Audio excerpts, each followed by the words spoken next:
Assalamualaikum warahmatullahi wabarakatuh. Hadir lagi saya Nina Nugroho di live Instagram Nina Nugroho Store yang hadir setiap hari Jumat jam 16.30 sampai 17.30 menghadirkan program Nina Nugroho Solutions yang merupakan salah satu program dari gerakan Aku Berdaya yang di-launching oleh Nina Nugroho di akhir September tahun 2021 lalu sebagai bagian daripada upaya Nina Nugroho peduli kepada keberdayaan perempuan Indonesia yang tujuannya adalah untuk melejitkan keberdayaan perempuan Indonesia. Wah, luar biasa sekali PR yang dimiliki oleh kami nih untuk supaya para perempuan Indonesia bisa terlejitkan keberdayaannya. Sore hari ini kita sudah masuk ke episode 119.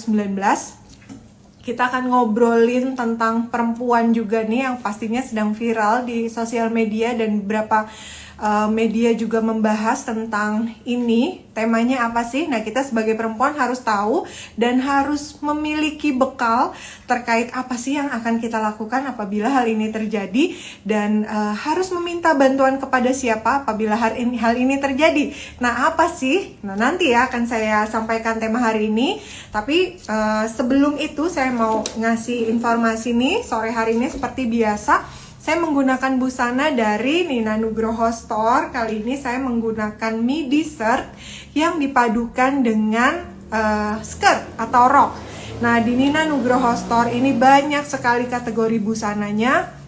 Untuk para NN profesional semua, ada midi yang seperti saya pakai, ada tunik, kemudian ada kulot, ada shirt, ada pie pants, juga ada dress nih. Nah, setiap kategorinya itu adalah mewakili karakter para perempuan multiperan yang pastinya memudahkan para mbak semua untuk ke kantor agar supaya nggak bingung-bingung lagi nih. Kita menyadari sebagai perempuan multiperan pastinya kan waktu itu sangat bermanfaat ya. Jadi daripada kita berlama-lama memilih busana kerja yang belum tentu tampilannya nanti maksimal, datang ke Nina Nugroho Store melalui layar virtual, ke Instagramnya Nina Nugroho Store atau pesan melalui website www.ninanugroho.com. Baiklah, ya. Sore hari ini seperti yang tadi sudah saya sampaikan, saya akan mengundang Ibu Siti Mazuma. Beliau adalah Direktur Yayasan LBH Apik Jakarta, karena kita akan ngobrol tentang perempuan berdaya menolak KDRT, kekerasan dalam rumah tangga. Wah, ini pasti tema yang menarik sekali ya untuk menjadi pembekalan kita semua, gimana sih caranya agar kita tidak menjadi korban dari KDRT. Nah, kemudian apa hubungannya antara kita perempuan harus berdaya dan penurunan jumlah KDRT? Baik, mudah-mudahan nanti kita bisa gali ya dari Ibu Siti Mazuma. Beliau selain Direktur Yayasan LBH Apik Jakarta, pernah juga berpengalaman pengajar sertifikasi hakim anak untuk Mahkamah Agung, kemudian 2017 sampai dengan sekarang fasilitator antara lain pelatihan paralegal, lalu fasilitator konferensi paralegal untuk kelas diskusi peran pemerintah daerah dalam bantuan hukum, kemudian 2019 YLBHI narasumber antara lain untuk penyuluhan bantuan hukum rumah tahanan Pondok Bambu 2017 nih sampai dengan sekarang. Kemudian narasumber penyuluhan hukum untuk perempuan di Biro Hukum Rehabilitasi Sosial Rumah Perlindungan Sosial Anak DKI Jakarta 2019 sampai 2020. Kemudian narasumber protokol layanan kekerasan berbasis gender pada masa COVID untuk Kementerian Pemberdayaan Perempuan dan Perlindungan Anak United Nations Development Program di 2020 juga. Keren sekali ya. Nah, sebelum saya mengundang beliaunya untuk hadir ngobrol-ngobrol bersama saya di sore hari ini, silakan kepada para NN profesional semua, wanita berdaya semua, silakan ketik pertanyaan seputar tema di kolom komentar, karena nanti insya Allah pertanyaan-pertanyaan dari mbak semuanya akan saya bacakan. Jika misalnya bisa, insya Allah semua saya bacakan. Jika tidak, yang mewakili akan saya bacakan. Dan dengan dibacanya pertanyaan-pertanyaan mbak semua, sekaligus saya juga memilih pertanyaan terbaik yang hadir sebagai pertanyaan terbaik di sore hari ini gitu. Nah, sebelum saya mengundang Ibu Siti Mazuma, izinkan saya menulis ya tema hari ini, perempuan berdaya, supaya nanti nggak nanya-nanya lagi nih temanya apa sore hari ini gitu. Menolak KDRT. Oke. Perempuan berdaya menolak KDRT, saya pin dulu itu tema sore hari ini. Silahkan bagi para NN profesional semua yang ingin menanyakan pertanyaan seputar tema, tanyakan di kolom komentar ya. Nanti saya akan membacakan dan menanyakan langsung pertanyaan para NN profesional semua kepada Ibu Siti Mazuma. Baik, tidak berlama-lama lagi, saya Ibu Siti Mazuma untuk ngobrol bersama kita. Beliau adalah Direktur Yayasan LBH Apik Jakarta. Assalamualaikum warahmatullahi wabarakatuh. Ibu. Waalaikumsalam warahmatullahi wabarakatuh. Selamat sore Mbak Nina dan selamat sore teman-teman semua. Iya, aku izin manggilnya Mbak aja ya, boleh Mbak Siti. Terima kasih. Iya, Mbak Siti, terima kasih banget sudah berkenan untuk hadir sore hari ini di acara Nina Nugroho Solutions. Tempatnya kita para perempuan nih saling support, berbagi cerita, berbagi solusi, karena kita sama-sama ketahui yang namanya perempuan bekerja punya peran multi, pastinya banyak sekali kegelisahan yang hadir gitu kan. Nah, salah satunya nih yang sering mencuat di permukaan nih, yang sering sekali yang seperti akhir-akhir ini juga ya banyak dibahas di sosial media, di media-media tentang KDRT nih, Mbak Siti, Mbak Zuma ya aku manggilnya. Baik. Izin nanti kita ngobrol tentang itu, nanti akan ada pertanyaan-pertanyaan dari saya Mbak, kemudian juga saya izin menyampaikan pertanyaan dari para NN profesional semua nanti di sesi selanjutnya.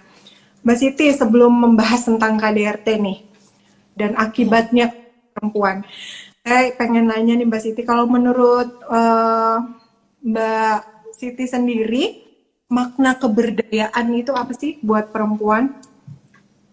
Oke, terima kasih Mbak Nina dan tim yang sudah mempersiapkan acara ini. Saya kira ini adalah acara yang sangat luar biasa gitu ya. Menjawab pertanyaan dari Mbak Nina berkaitan dengan makna keberdayaan, menurut saya adalah sebuah situasi di mana seseorang atau perempuan gitu ya memiliki daya resilient gitu ya, bangkit dari keterpurukan karena berbagai macam faktor gitu ya, support system yang dimiliki baik di internal diri dia ataupun support system dari eksternal yang membuat dia berdaya gitu, karena banyaknya faktor-faktor gitu ya, karena kita sendiri biasanya tuh susah memotivasi diri gitu ya, ketika ada faktor eksternal kita gampang sekali untuk berdaya, karena perempuan satu sama lain itu bisa menjadi salah satu sumber inspirasi. Ketika Mbak Nina bisa berdaya sampai sekarang dan menghadirkan banyak sekali desain-desain baju kerja muslimah yang sangat luar biasa, itu juga bisa memotivasi perempuan-perempuan di luar sana untuk melakukan hal yang sama, gitu. Tentu dengan proses yang berbeda. Luar biasa sekali ya.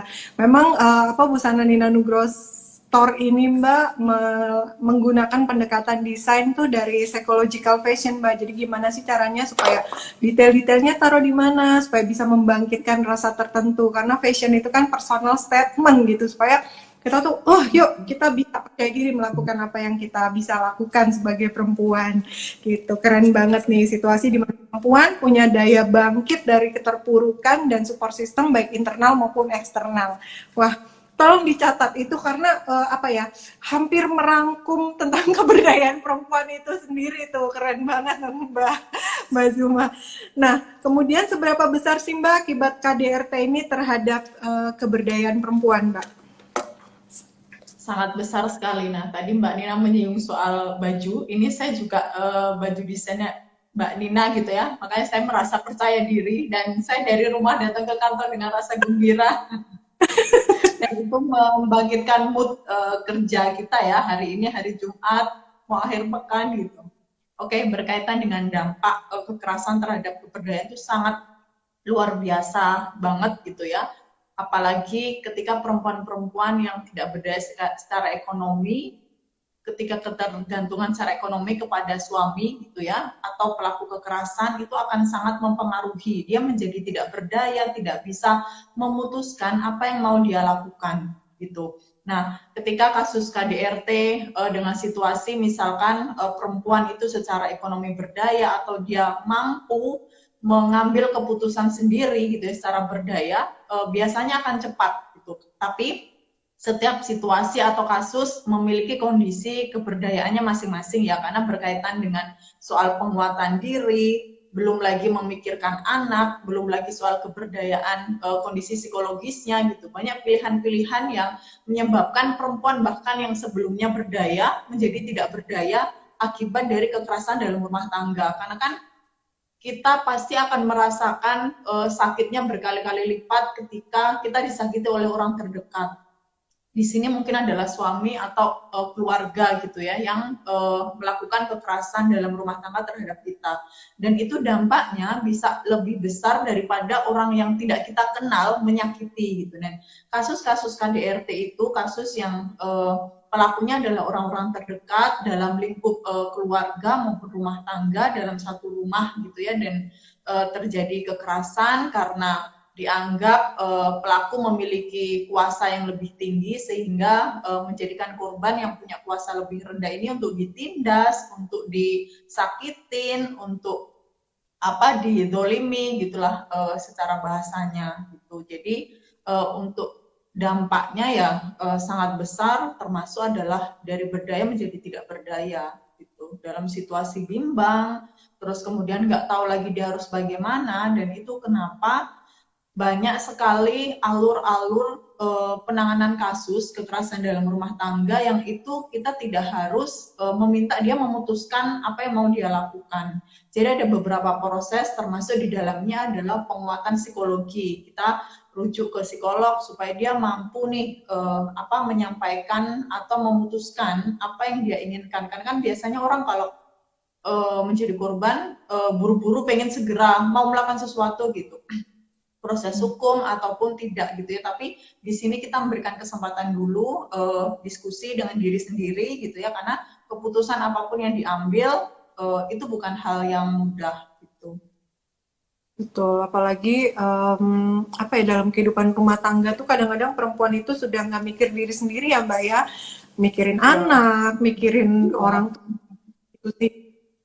Kesakitan itu bukan hanya psikologis aja kan, ya secara fisik juga kalau KDRT kan pasti ya merasakan sakit juga. Itu lebih baik ditahan demi kebaikan bersama, kan kadang-kadang begitu ya, nggak mau speak up karena kalau misalnya nanti saya speak up efeknya panjang karena dia menjadi pihak yang bukan pihak yang dominan suaminya, ya udah tak nurut aja gitu kan supaya semuanya masih baik-baik saja, padahal kan itu bom waktu untuk perempuan. Nah ini banyak nggak sih Mbak kasus KDRT yang sudah ditangani oleh LBH Apik ini Mbak?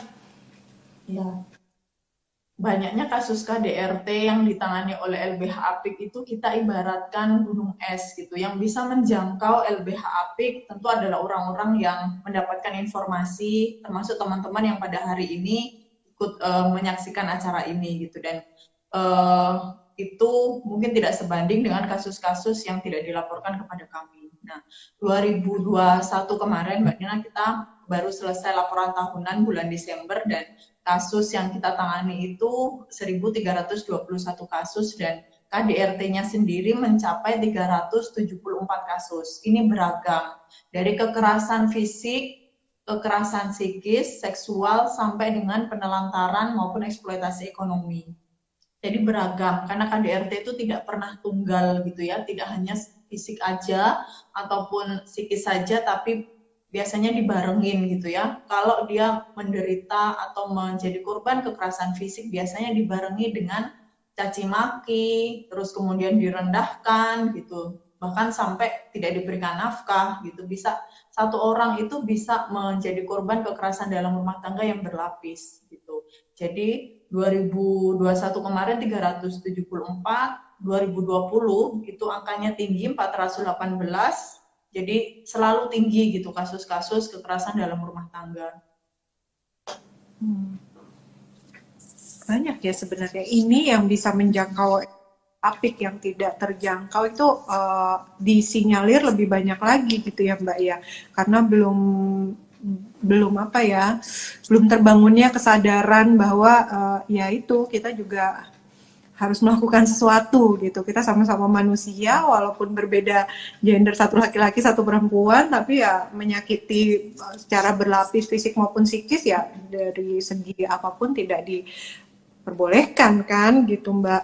Nah biasanya Mbak penyebabnya tuh apa aja sih yang apa yang menjadi dari KDRT di apa dari kasus yang ditangani oleh LBH Apik ini Mbak? Penyebabnya beragam dan tidak tunggal gitu ya. Yang pertama tentu saja soal relasi kuasa, saya menyebutnya gitu ya, karena menganggap bahwa orang yang berada dalam rumah tersebut gitu biasanya pelaku adalah orang yang memiliki kekuasaan gitu, orang yang lebih, bahkan mungkin dia adalah pencari nafkah utama keluarga, terus kemudian korbannya adalah orang-orang yang dianggap lebih lemah, yang memiliki ketergantungan. Nah, terus yang kedua, selain soal relasi kuasa, ya budaya kita tuh kayak menganggap bahwa KDRT itu dianggap sesuatu yang sangat biasa gitu. Jadi budaya-budaya kekerasan dalam rumah tangga yang mungkin sering kita saksikan itu dianggap sesuatu, bukan sebuah tindak pidana yang punya konsekuensi hukum.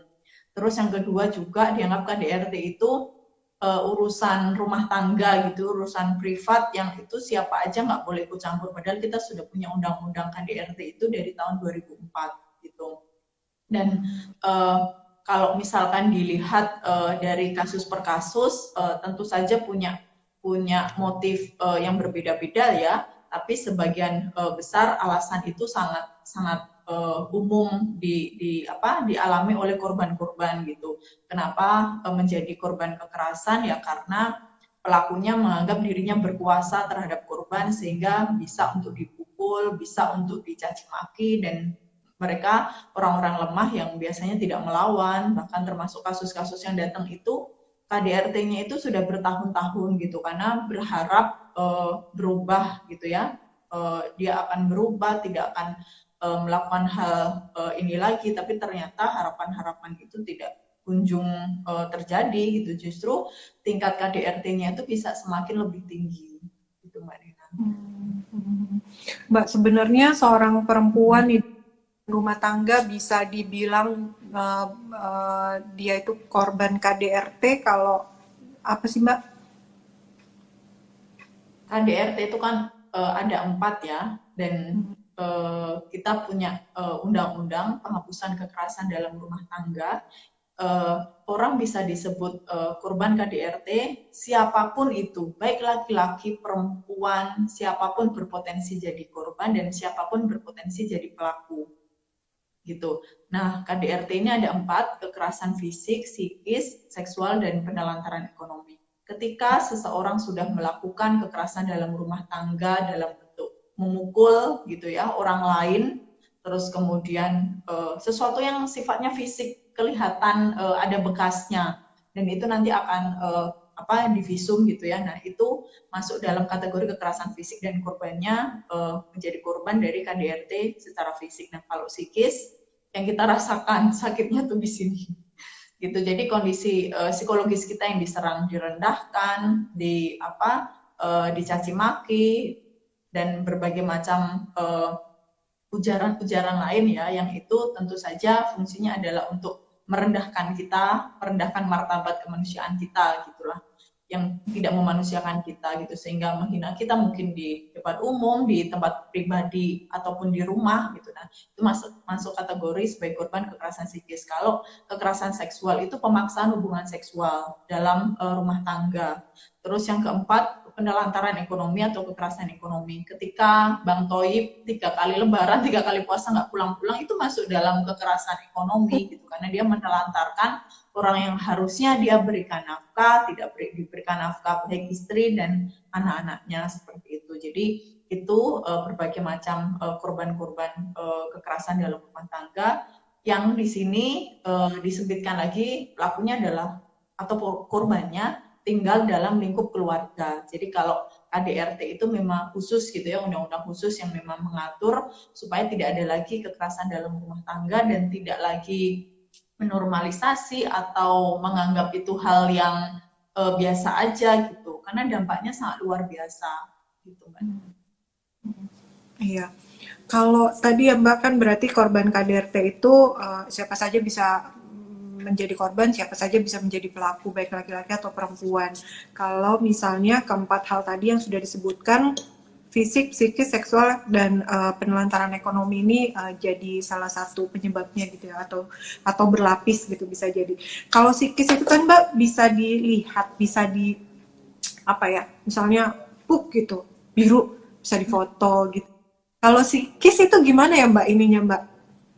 Oke. Kalau psikis melihatnya kita punya visum. Kalau fisik itu ada fisik luka di luar ya, visum repertum namanya. Kalau psikis kita juga punya lagi namanya visum psikiatrikum. Jadi psikolog forensik inilah yang akan menggali sejauh mana tingkat trauma atau keterlukaan dari korban akibat dari kekerasan yang dia alami gitu. Selain juga nanti ada keterangan korban, terus kemudian keterangan saksi yang melihat, menyaksikan atau mengetahui dari peristiwa KDRT secara psikis gitu.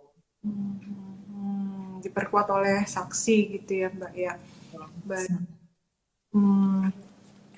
Apa tadi kan Mbak juga sempat menyebutkan nih penyebabnya salah satunya adalah budaya Indonesia, budaya KDRT, budaya Indonesia itu seperti menormalisasi KDRT begitu, betul ya Mbak ya?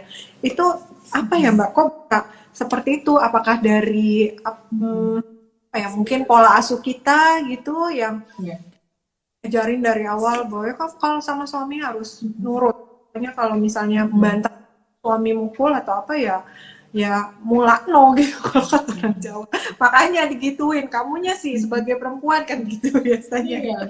Itu ada. Oke, iya. Biasanya kayak gitu ya, apalagi budaya orang Jawa ada istilahnya apa neroko katut swargo nunut kayak gitu ya Mbak Nina. Semoga masih familiar dengan istilah itu gitu. Nah, itu kan sebuah istilah-istilah yang kayak kita tuh ya udah diperlakukan oleh suamimu kayak gitu, kamu udah memutuskan menikah ya mau nggak mau ya itu gitu ya. Nah, padahal itu sesuatu yang sangat tidak dibenarkan gitu ya. Nah, apakah itu berhubungan dengan pola asuh? Iya. Beberapa kasus di LBH Apik Jakarta itu ketika suaminya datang atau pelaku gitu ya datang ke LBH Apik untuk kita lakukan misalkan ada upaya mediasi gitu ya, karena tidak semua kasus KDRT lapor polisi.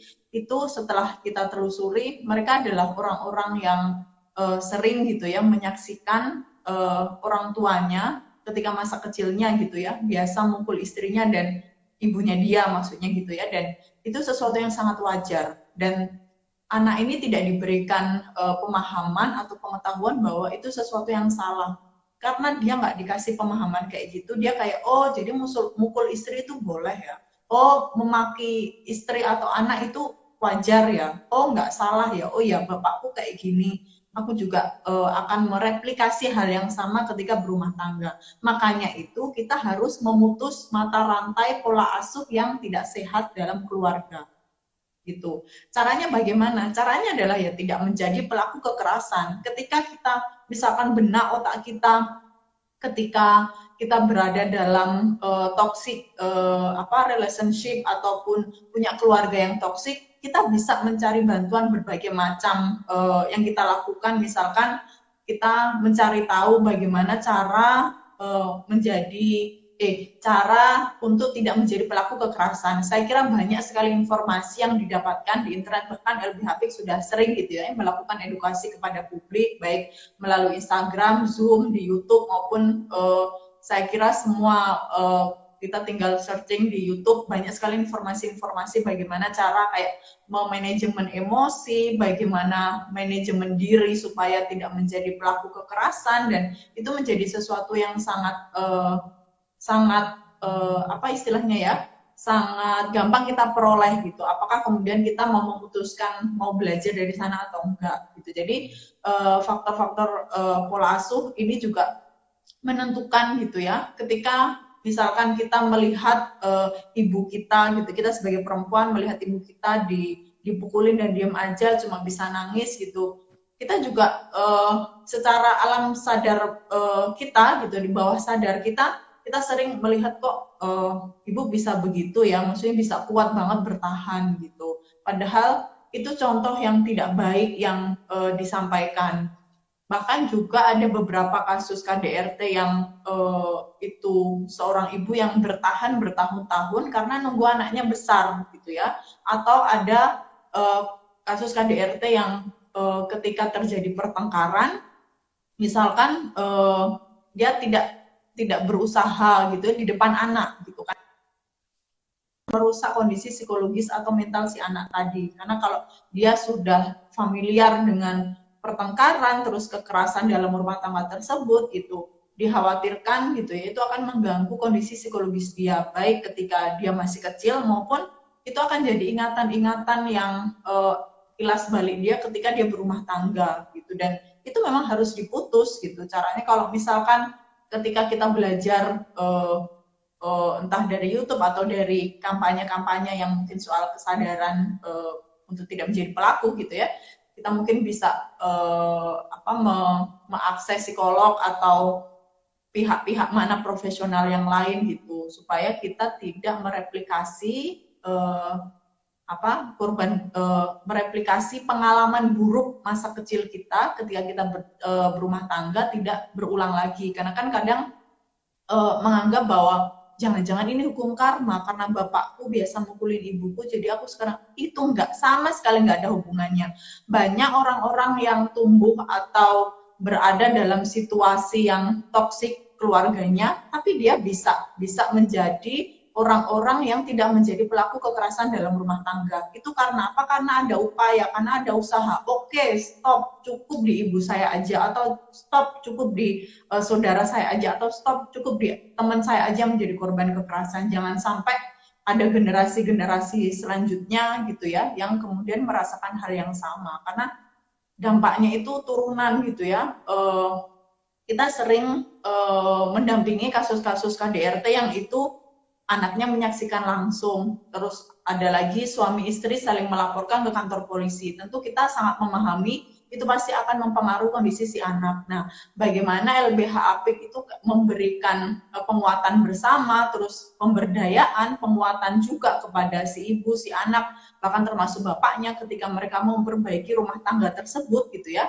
Kita mencoba untuk rujuk misalkan ke psikolog untuk couple counseling maupun konseling keluarga, karena tujuan kita satu, supaya tidak ada lagi kekerasan dalam rumah tangga, dan tujuan berumah tangga yang sakinah mawaddah warahmah ini bisa terwujud gitu Mbak Nina. Iya, memang harus diputus nih Mbak penyebab KDRT ini. Kalau enggak si anak yang melihat itu kan dia bisa jadi pelaku menormalisasi KDRT, atau dia bisa jadi korban yang seakan-akan hal itu biasa saja terjadi karena biasa melihat orang tuanya gitu kan ya. Yang mudah-mudahan semua yang nonton di sini nih bisa punya gambaran jelas nih yang namanya KDRT itu apa, kayak gimana, seperti apa gitu, yang tadi sudah dipaparkan oleh Mbak Siti Zuma. Dan yang paling penting itu jangan diem aja gitu ya Mbak ya, karena dari 2004 sudah dipayungi oleh hukum untuk KDRT ini. Dan mudah-mudahan kita juga bisa, kalau lagi punya cekcok, ribut sama suami gitu ya tunggu anak tidur atau tutup pintu kamar gitu, terus suaranya dipelankan. Banyak hal-hal ya, intinya kita harus mulai terasi lah. Banyak pembekalan terutama juga dari Instagram atau YouTube-nya LBH Apik juga banyak disampaikan ya Mbak tentang gimana benar dari KDRT. Baik, Mbak, udah mulai banyak pertanyaan, Mbak. Izin saya Ya, membacakan. ya, Iya, silakan. pertanyaan Mbak, Mbak Ya, Cher, iya, oke. ya. Pertanyaan dari Tresna nih Mbak Zuma izin bertanya, selain kekerasan fisik dan verbal, apakah kekerasan ekonomi juga banyak dialami para perempuan? Contohnya kekerasan ekonomi yang dialami perempuan itu apa ya Mbak? Tadi Saya sudah ya? langsung jawab. Ya, ya Oke, silakan.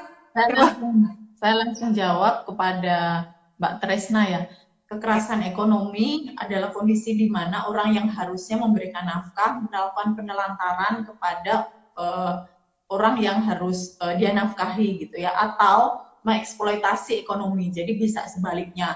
Misalkan anak atau istrinya atau siapapun pihak yang dipaksa untuk bekerja dieksploitasi, tidak diberikan waktu gitu ya untuk terus-terusan bekerja. Ada juga orang yang harusnya dinafkahi tapi tidak diberikan nafkah. Nah, kalau dalam kasus-kasus yang dihadapi oleh LBH Jakarta, masa kategori dia kekerasan ekonomi atau penelantaran ekonomi, mungkin yang muslim bisa lihat yang sudah menikah buku nikahnya gitu ya, apabila 3 bulan berturut-turut tidak diberikan nafkah, nah itu jatuhlah talak 1 gitu. Nah itu bisa dijadikan dasar kepolisian gitu ya, ketika kita mau melaporkan kasus-kasus penelantaran ekonomi gitu.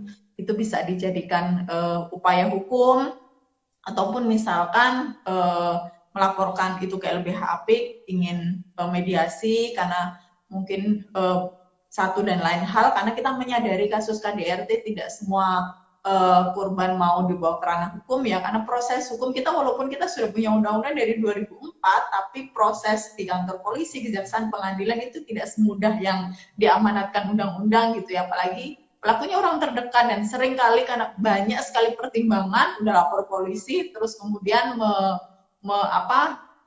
mencabut laporan karena alasan kasihan dan masih cinta gitu. Jadi dari kita sangat memahami gitu ketika orang-orang ingin minta bantuan ke kami untuk mediasi gitu ya, supaya suaminya tidak melakukan kekerasan lagi atau memberikan nafkah secara rutin gitu ya. Nah itu bisa kita bantu selagi itu bisa kita jangkau di wilayah Jabodetabek.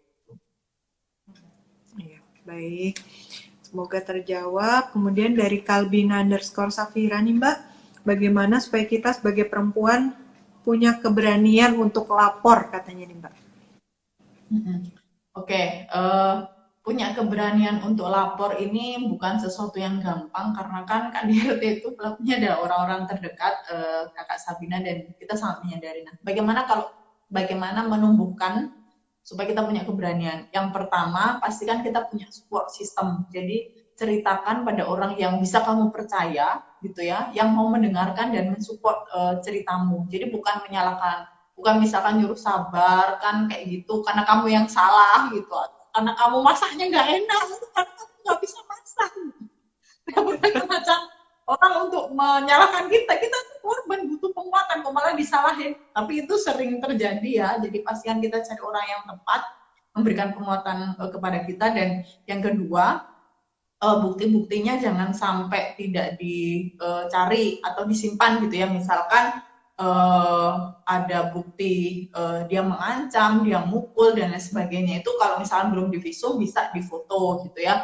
Atau mungkin kalau kekerasan ekonomi gitu, nafkahnya selama ini dalam bentuk apa? Apakah cash atau transfer? Nah, kalau misalkan transfer itu bisa jejak transferannya bisa dicari tahu gitu. Dan berbagai macam lagi ya, yang pasti adalah menguatkan diri dulu, karena proses untuk kasus-kasus KDRT itu bukan hal yang mudah gitu ya, tapi ketika kita punya banyak hal untuk mendukung proses hukum berjalan, pastikan kamu didampingi gitu ya. Silahkan, mungkin mau akses LBH juga silahkan, kita dalam bantuan hukum cuma-cuma, mau akses ke P2 TP2A di tempat teman-teman tinggal di kabupaten atau kota juga silahkan, mau akses lembaga layanan di seluruh Indonesia juga silahkan gitu. Jadi korban-korban KDRT ini sudah punya seperangkat pendamping hukum yang siap membantu teman-teman gitu. Dan kalau LBH kita tentu tidak meminta uang sepeser pun dari teman-teman, tapi kalau P2 juga hal yang sama karena itu didanai oleh negara, tapi mungkin kalau lembaga layanan yang lain teman-teman bisa cek lebih lanjut. Baik. Tuh Mbak Kalbina Safira ya. Jadi banyak tuh kita support sistemnya dibangun, bukti-buktinya disimpan, lalu banyak juga pihak-pihak yang akan membantu, terutama LBH Apik juga bersedia ya Mbak, tanpa biaya. Baik, kemudian dari Yuyun_Mariani, kenapa kasus kekerasan dalam rumah tangga banyak yang lolos dari jeratan hukum katanya nih Mbak. Iya, karena aku masih cinta, makanya mau cabut laporan gitu.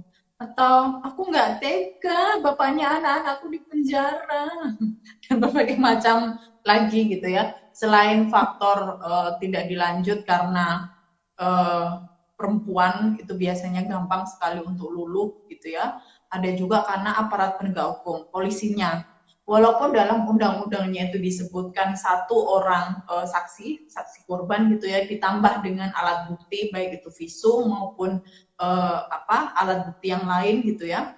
Tapi polisi itu seringkali meminta alat saksinya itu ada dua gitu. Nah, kalau kemudian itu KDRT, terus kejadiannya hanya kita dan pelaku berdua dalam rumah, tentu kan tidak ada saksi yang lain. Tapi itu sering sekali jadi penghambat kasus-kasus KDRT untuk maju ke ranah pengadilan maupun misalkan naik ke kejaksaan maupun sampai nanti sidang di pengadilan. Nah, hambatan-hambatan itu yang terjadi. Terus ketika nyampe di pengadilan juga bukan hal yang mudah lagi gitu ya, karena proses hukum itu biasanya memakan waktu yang sangat lama gitu. Jadi ya itulah polisi selalu punya banyak cara untuk menangani kasus-kasus yang lain dengan cepat gitu ya. Tapi ketika KDRT itu menjadi kasus yang sangat lama sekali gitu, karena biasanya ada upaya dimediasi dulu, dipertemukan antara korban dan pelaku, terus ada upaya kalau bisa damai kenapa harus lanjut gitu, dan berbagai macam lagi alasan gitu, karena dianggap itu kasus antara suami istri hal yang biasa gitu ya.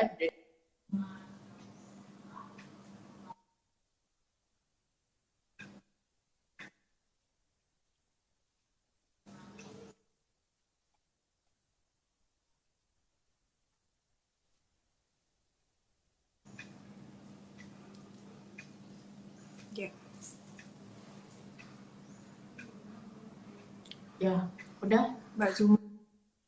Ya. Sudah?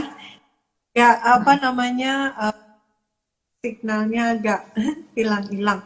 Ada pertanyaan lagi dari Nia Agustina 1308. Mbak Zuma, bagaimana cara healing dari trauma KDRT? Katanya Mbak. Iya. Nah, trauma healing dari KDRT itu prosesnya bisa sangat seumur hidup kakak gitu. Tadi juga saya sampaikan bahwa dampak KDRT itu tidak hanya istri gitu ya, tapi anak, dan kondisi psikologis kita karena menjadi korban KDRT itu juga butuh bangkit, butuh pulih, butuh butuh kuat setelah berbagai macam hal yang sudah kita lewati gitu. Cara healingnya adalah cari metode healing atau pemulihan yang itu sesuai dengan diri kita. Jangan mencari tempat yang justru itu menyalahkan kita. Beberapa psikolog yang tidak memiliki perspektif misalkan menganggap KDRT itu bukan sesuatu yang harus dipulihkan dan dampak traumanya nggak ada. Nah, cari beberapa alternatif healing. Kalau di LBH Apik kita secara rutin gitu ya melakukan healing bersama para penyintas yang sudah kita tangani ataupun kasus yang masih berjalan, bisa melalui meditasi, bisa melalui kegiatan bersama, karena kan biasanya korban kalau ketemu korban dalam bentuk peer group saling nguatin itu berdampak sangat besar gitu ya, karena dari satu pengalaman korban ke korban yang lain itu mereka bisa saling sharing, bisa saling nguatin, oh ternyata Empati ya bisa Mbak.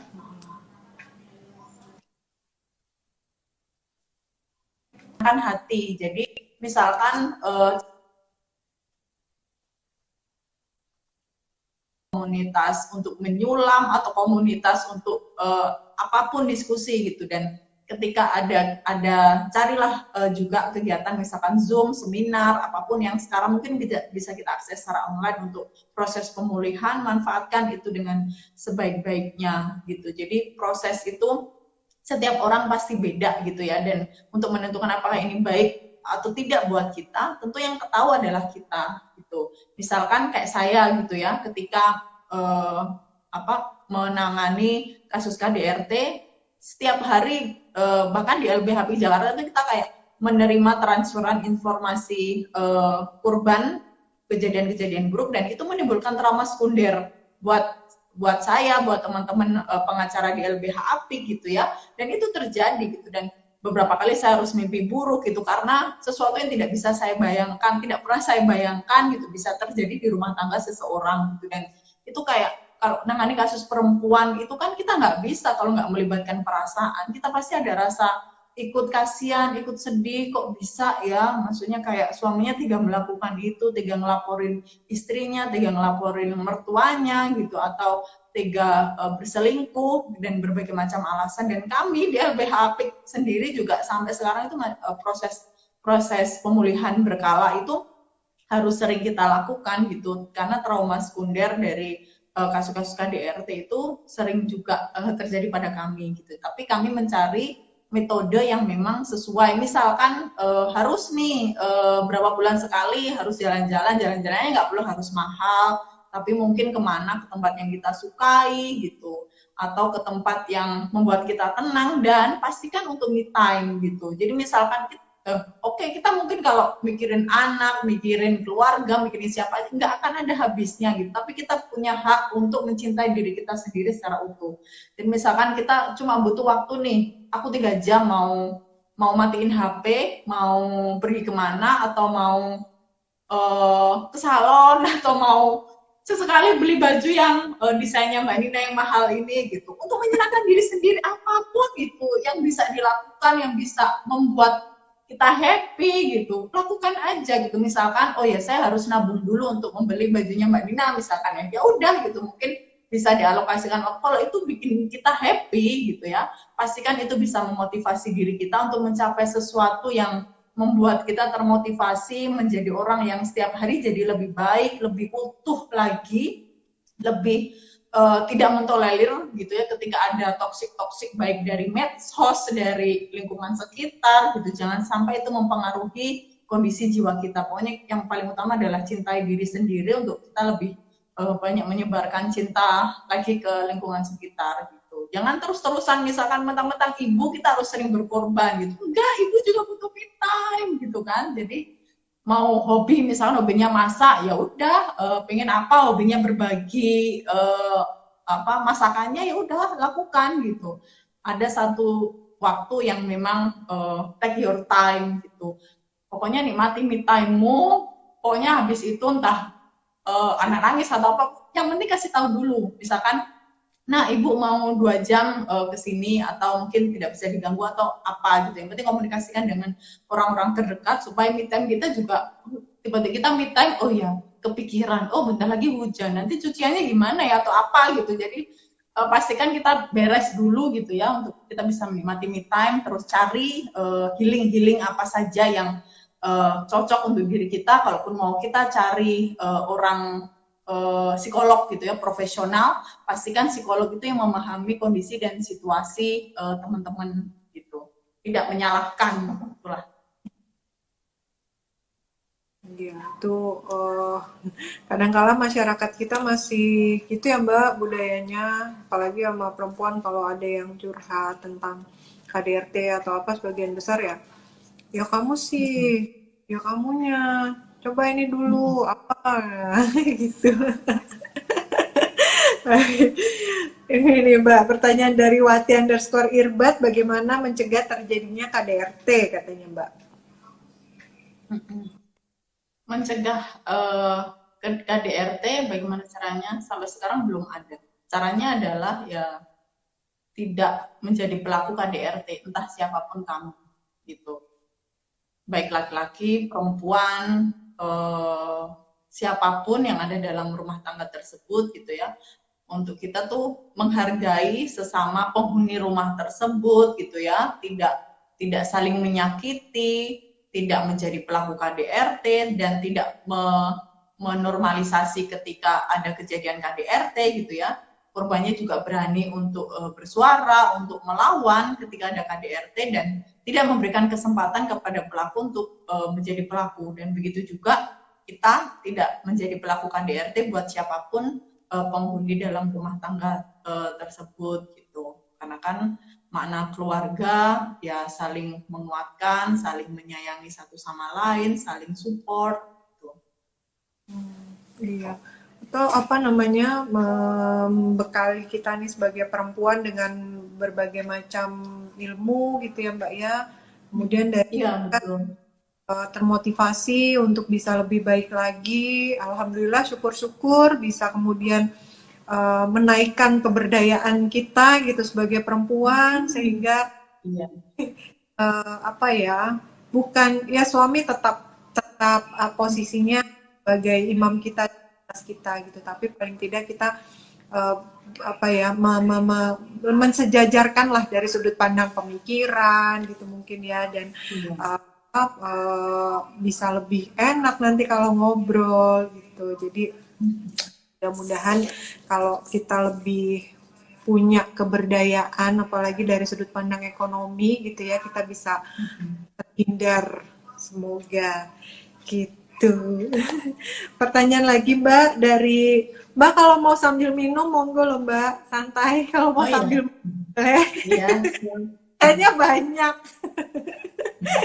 Baik, ini dari Hasna nih Mbak. Apakah ada indikasi seorang laki-laki yang berpotensi KDRT fisik ketika menikah? Wah, ciri-ciri laki-laki yang punya potensi melakukan KDRT.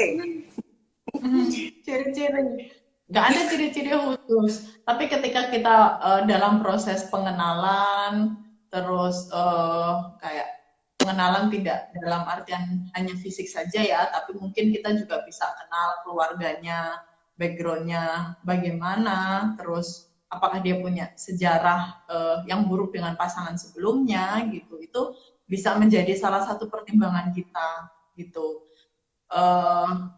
Terus ditanya juga bagaimana pendapat dia soal rumah tangga, atau ketika ada kasus KDRT ditanya pendapatmu gimana. Ini hal yang wajar, boleh atau enggak dilakukan oleh suami terhadap istrinya misalkan. Jadi lebih ke arah sana, tanya dulu, karena kan punya suami atau pasangan hidup dia baik atau enggak kan ibarat kayak surprise gitu ya. Jadi kelihatan baik, alim, dan berbagai macam sifat baik yang ditunjukkan semasa sebelum menikah, bisa jadi itu adalah kamuflase. Ketika sudah menikah itu hal yang berbeda terjadi. Nah, itu kan hal yang tidak kita ketahui sebelum kita menjalaninya ya Mbak Nina ya. Jadi kalau misalkan di situ pemahaman dia soal KDRT sesuatu yang sangat wajar, nah hati-hati aja gitu ketika dia sudah menunjukkan gejala-gejala itu.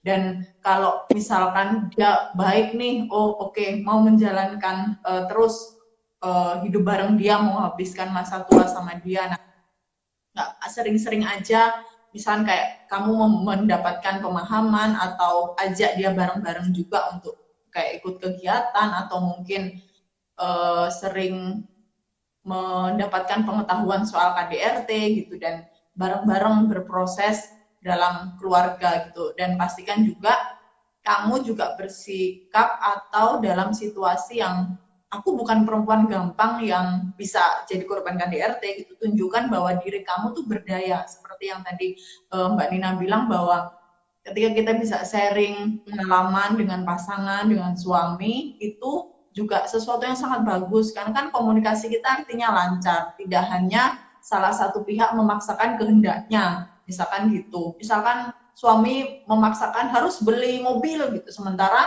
ada anak yang harus sekolah, yang dibayar sekolahnya gitu. Jadi ada pola-pola diskusi yang seimbang antara suami dan istri, dan pastikan kalau perempuan berdaya gitu, memiliki pekerjaan, tentu itu menjadi sesuatu nilai plus menurut saya ya gitu, supaya orang lagi tidak sewenang-wenang terhadap kita gitu. Mau kita menggunakan misalkan uang itu untuk apa gitu kan, atau berkaitan dengan keluarga ya terserah kita. Tapi saya sih menyarankan untuk kakaknya itu bisa berdaya secara ekonomi, secara kemampuan berpikir juga, mengambil keputusan juga. Bukan berarti ngambil keputusan sendiri apapun itu ya, tapi didiskusikan bareng-bareng. Jadi rumah tangga dibangun bareng-bareng, mari kita mendiskusikan apapun keputusan yang diambil juga bareng-bareng gitu, mau soal anak, soal apa gitu. Itu sih Mbak Nina. Iya, betul. Ini apa, kita juga di negara kita ini nih Mbak, keberdayaan itu apa ya, masih banyak dikaitkan dengan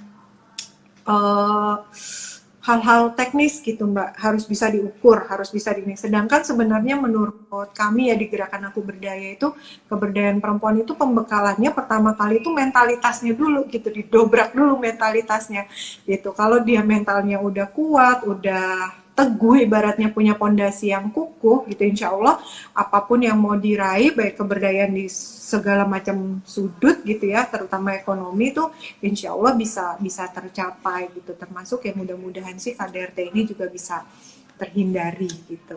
Baik, ada pertanyaan lagi Mbak, saya izin menyampaikan 2 pertanyaan lagi dari Dewi Dendang. Yang pertama, apakah dengan alasan sakit bisa menelantarkan istri dan anak, katanya Mbak. Karena sebelum sakit sebenarnya sudah terjadi penelantaran secara ekonomi. Tindakan apa yang bisa dilakukan istri nih Mbak? Oke. Ketika ada kejadian penelantaran ya, kita cari tahu dulu apakah dia memang dalam kondisi yang tidak bekerja pada waktu itu, atau tidak mau bekerja, atau ada penghasilan tapi tidak memberikan nafkah kepada orang yang harusnya dia nafkahi. Alasannya sakit. Padahal sebelum sakit melantarkan secara ekonomi. Nah, kalau memang sengaja dilakukan, ya, kalau sengaja dilakukan itu sudah masuk kategori penelantaran. Tapi ketika dia situasi sudah sakit, itu kondisi yang ada pemakluman gitu ya. Tapi sebelum sakit dan dia sudah melakukan penelantaran, maka itu sudah masuk kategori sengaja melakukan penelantaran, bukan dalam kondisi khusus gitu ya.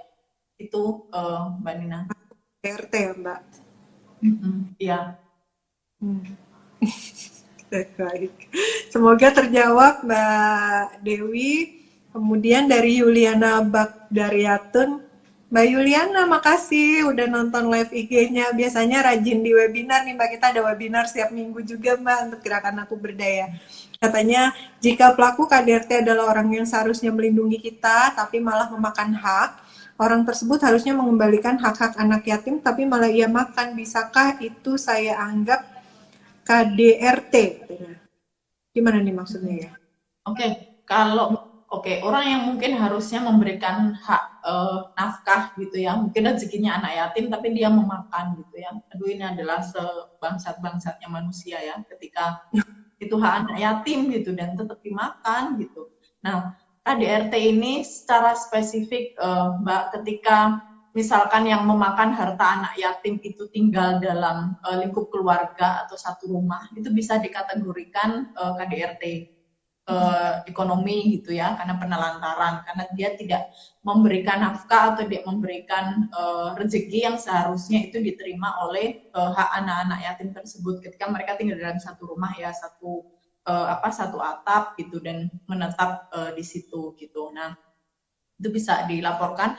Ada juga kalau misalkan anak-anak yatim yang di dalam rumah tersebut adalah masih anak di bawah umur, yaitu di bawah 18 tahun, itu bisa juga menggunakan Undang-Undang Perlindungan Anak. Bisa namanya eksploitasi anak ataupun kekerasan terhadap anak gitu. Jadi bisa sangat kuat gitu ya, karena kita punya undang-undang lingkup keluarga itu tidak hanya KDRT, tapi Undang-Undang Perlindungan Anak yang itu sanksinya bisa lebih berat. Dan ketika kasus itu sudah dilaporkan gitu ya, korban-korbannya sudah ada, akan mudah sekali untuk diproses ketika bukti-buktinya sudah juga mendukung gitu. Itu Mbak Nina.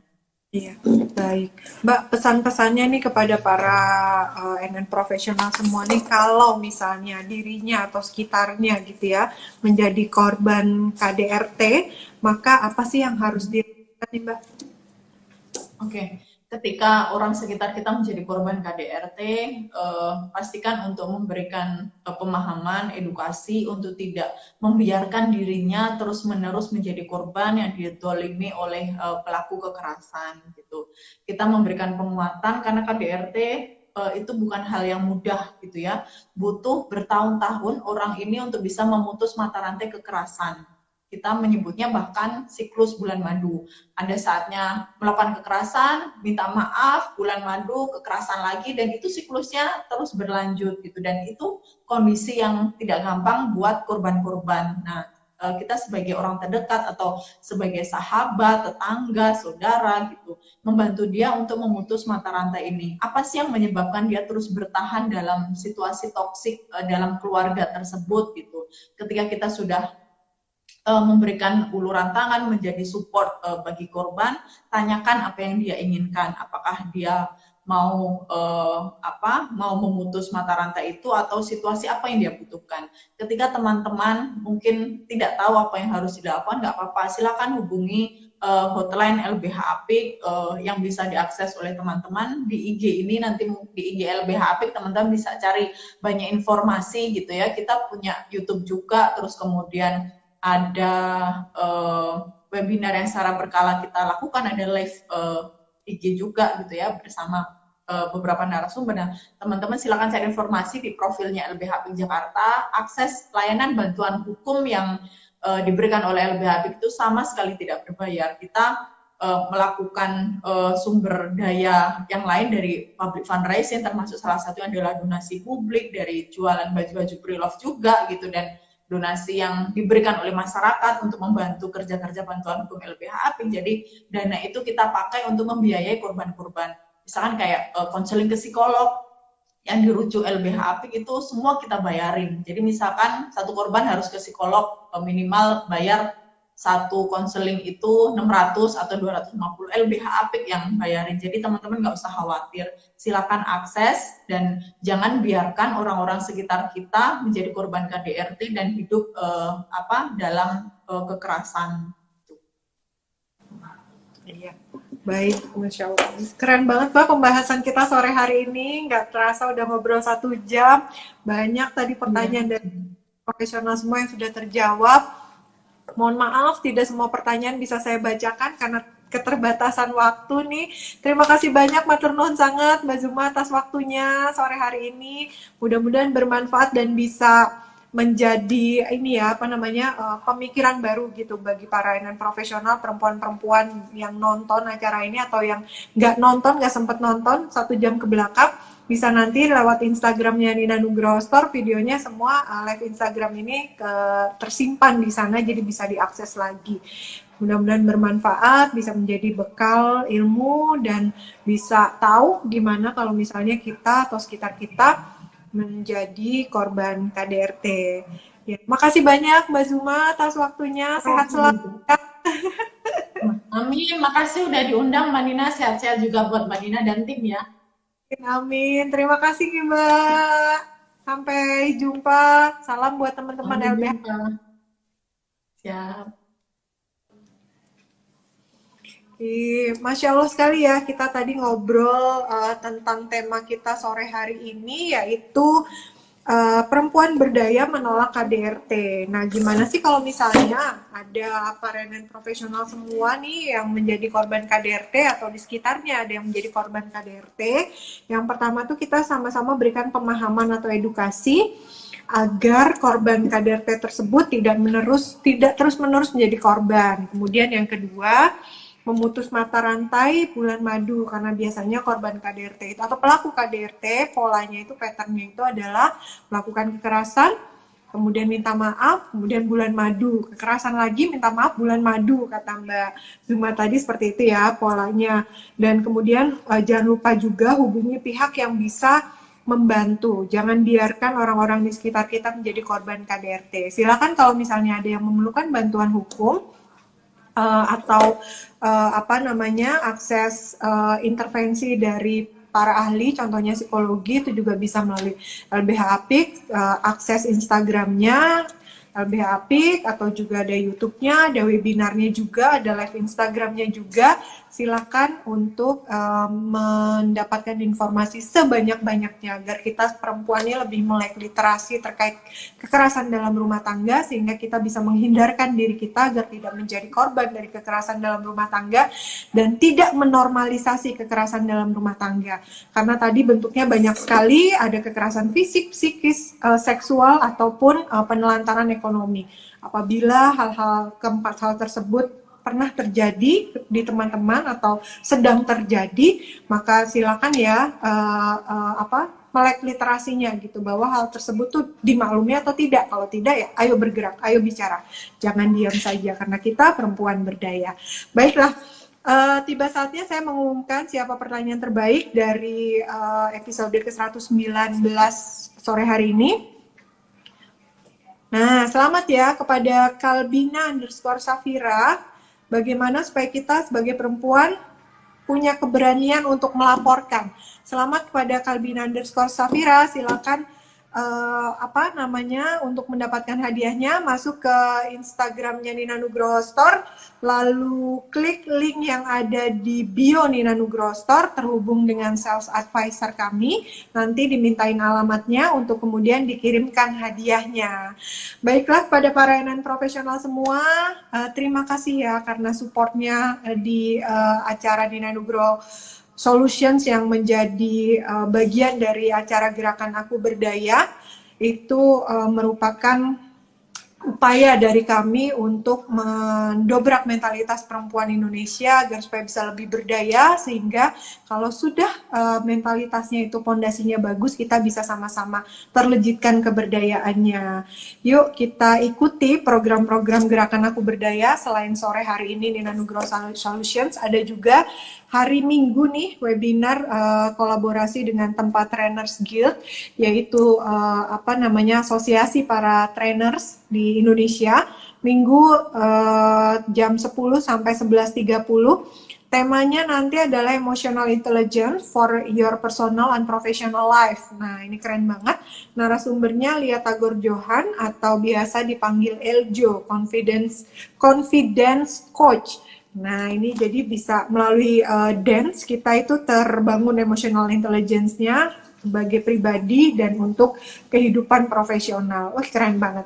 Yuk, hari Minggu ya, jam 10 sampai jam 11.30. Di sana juga sama, bisa mengajukan pertanyaan seputar tema, bisa bisa lebih engage ya, karena kan Zoom platformnya. Silakan daftar melalui Instagram Gerakan Aku Berdaya.